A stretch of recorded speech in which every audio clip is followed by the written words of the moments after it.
Assalamualaikum warahmatullahi wabarakatuh. Halo.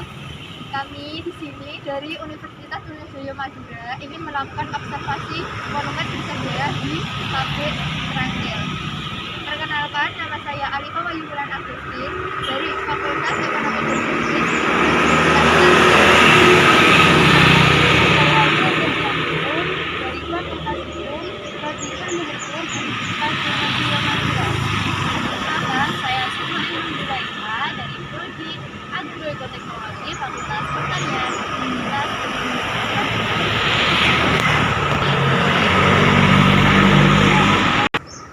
Oke, lanjut saja teman-teman, kita menuju ke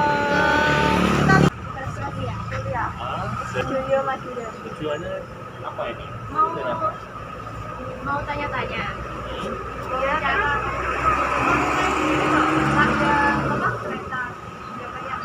Ya, sejarahnya itu situs sejarah Surabaya. Nanti kalau nyala aturan ya kita juga bisa. Kemarin juga ada yang penyewaan kayak gitu, cuma ya dari atasan. Takutnya nanti ada apa? Terlebih ini masa produksi. Kalau udah tidak masa produksi ya kita bisa. Itu pas masa giling itu. Debu nanti ada apa? Setelah kita mencoba menghubungi pihak penerima, pihak pabrik, ternyata kita tidak diperbolehkan melakukan observasi di sini karena sedang masa pandemi dan di sini lagi ada proses produksi. Jadi kita tidak boleh tidak diizinkan untuk masuk ke pabrik Trangkilnya ini.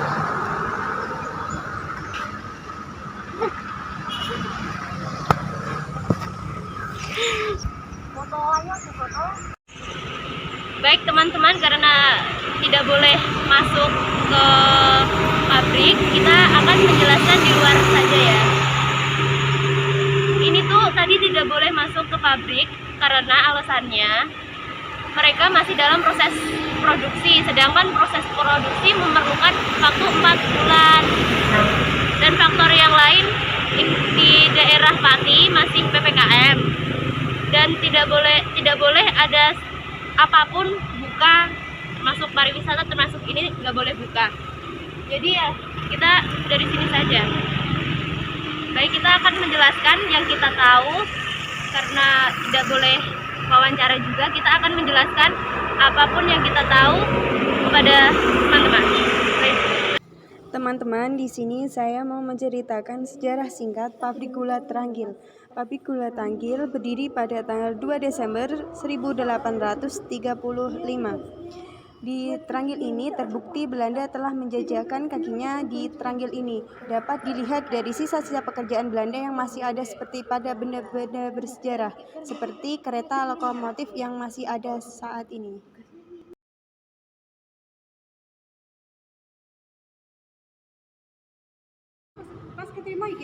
Pabrik gula Trangkil dari dulu hingga saat ini keberadaannya membawa beberapa dampak yang bisa memberi keuntungan maupun kerugian. Salah satu contoh bentuk keuntungan karena keberadaan pabrik ini adalah akan mempengaruhi kesejahteraan para petani dan buruh tani tebu. Di samping itu, yang namanya pabrik industri pastinya akan membutuhkan banyak pekerja atau pegawai. Begitu pula pabrik gula Trangkil ini yang membawa keuntungan dan menciptakan banyak lapangan pekerjaan. Ada kelebihan, tentu ada kekurangan, dan kekurangan dari pabrik ini adalah salah satunya adalah limbah asap yang dihasilkan dari proses produksi yang dapat menyebabkan pencemaran di udara. Berbicara tentang pabrik gula Trangkil, tentunya akan ada banyak yang memiliki cerita dalam berbagai versi. Oleh karena itu, kalau ingin mengetahui secara detail mengenai sejarah, lahan, sarana, dan prasarana yang digunakan pabrik ini, kita dapat mengecek lewat situs resmi yang dikelola oleh pegawai pabrik itu sendiri, atau bisa dicek di official akun media sosialnya. Tidak hanya tentang sejarah dari pabrik itu sendiri, orang-orang tertarik untuk datang, namun juga karena area di sekitar kompleks pabrik ramai yang digunakan para penjual untuk berjualan dagangan menjadi minat tersendiri untuk datang.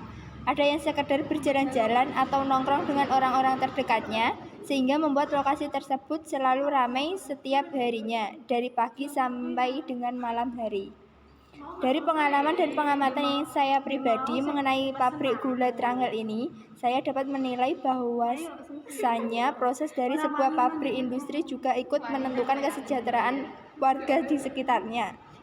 Kalau mungkin dulunya ketika pabrik masih dikelola oleh pemerintah Belanda, kesejahteraannya warga belum tercapai karena Belanda hanya berupaya untuk memperkaya dirinya sendiri dan warga asli pribumi hanya menjadi pion-pion yang siap dipasang untuk dikorbankan demi kepentingan pemerintah Belanda.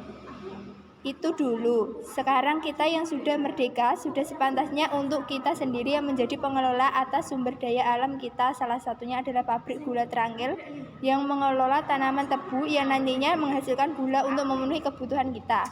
Para pecinta kopi tak akan lengkap jika kopinya kurang gula. Para pecinta teh tak akan bisa menikmati teh tanpa gula. Dan segala jenis makanan maupun minuman yang menggunakan gula sebagai bahan utama maupun bahan tambahan untuk membuatnya pasti akan merasa ada yang kurang dari makanan atau minuman tersebut bila tanpa gula.